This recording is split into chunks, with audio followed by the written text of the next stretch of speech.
Good morning, St. Francis, and good morning, people of God. It is Friday, the first day of the month of September 2023, Friday of the 21st week of the year, the 21st week in Ordinary Time.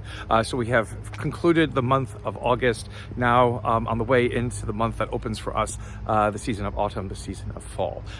So coming around the trailers that are part of our Franciscan school buildings, and here the great Magnolia Circle, the great Magnolia that lies right in there. Today's readings on this Friday of the 21st week of the year, Thessalonians continues. Now, interesting thing that Paul gets involved with a whole lot of moral questions, I guess, and it's sort of like a cultural sort of surface morality. And so today again he's on this bent with holiness. And the thing about holiness is that it has been interpreted, unfortunately, within our tradition, basically because of the Middle Ages and the 1700s when everything was a mess, as sort of this restrictive approach to life and to creation and to our integration into creation and the understanding of our enjoyments and our pleasures or whatever it is. Just be restrictive, and the more restrictive you can be, the more you can deprive yourself, not deprave. The more that you can deprive yourself, the better that you are. Again, as a person before God.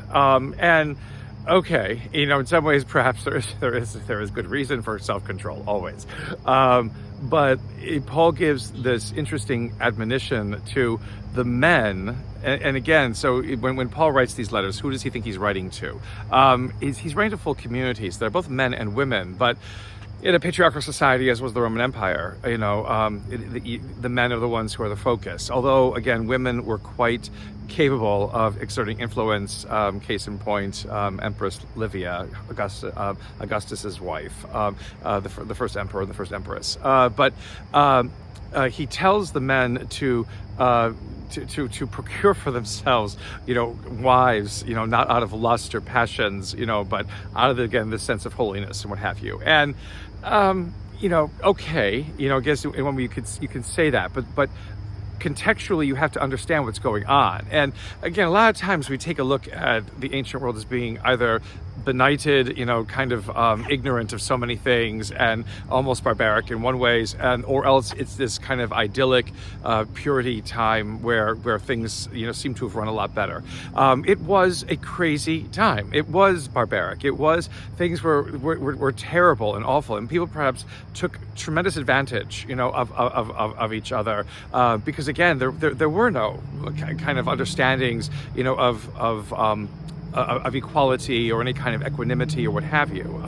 And so it was, how do you get ahead? And sometimes it even comes to choosing spouses and treating spouses and treating relationships. And so what Paul is trying to do is to counter a culture that is not taking human relationship or the bonds of human love seriously, and not caring enough about that.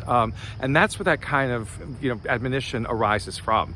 Not so that we can restrict again our passionate hearts and the expressions of love and intimacy that make us who and what we are as human beings. And in fact, again, if you look at those Song of Songs in the Old Testament, there is a lot of passionate expression of God's desire for us and for creation, for humanity.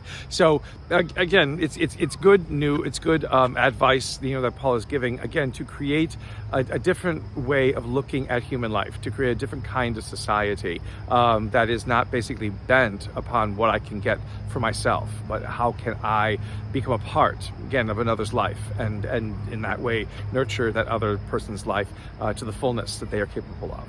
In the gospel today, we have a prelude to one of the final gospels that we'll have on Sunday at the end of this church year.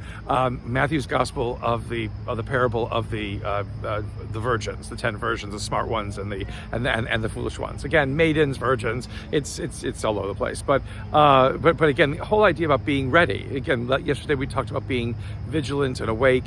Here is an example that Jesus uses of some bridesmaids who were going to attend the groom, not the bride. It's interesting, but that some of them, again, have oil ready to welcome the bridegroom, and others let their oil run out because they were not prepared, for delays and things like that. Long and short of it, again, Christ says he is returning, and Christ says he's returning not basically to exact vengeance or judgment. Again, that's only Matthew's gospel, but coming to fulfill what it is that God began at the beginning of creation. For us to expect that, to be ready for it, to be open to it, to welcome it, is again what our lives are meant to be about. And that, as people who try to welcome this, we work in ways that help us to recognize where this fulfillment of God's promises is occurring in our lives, is occurring in the moment in which we live. Because the kingdom of God is at hand. The kingdom of God is within us. And we need to recognize the fact that out of that kingdom comes the fulfillment and the promises for which we yearn and desire. A blessed day, St. Francis and people of God. May the Lord give you his peace.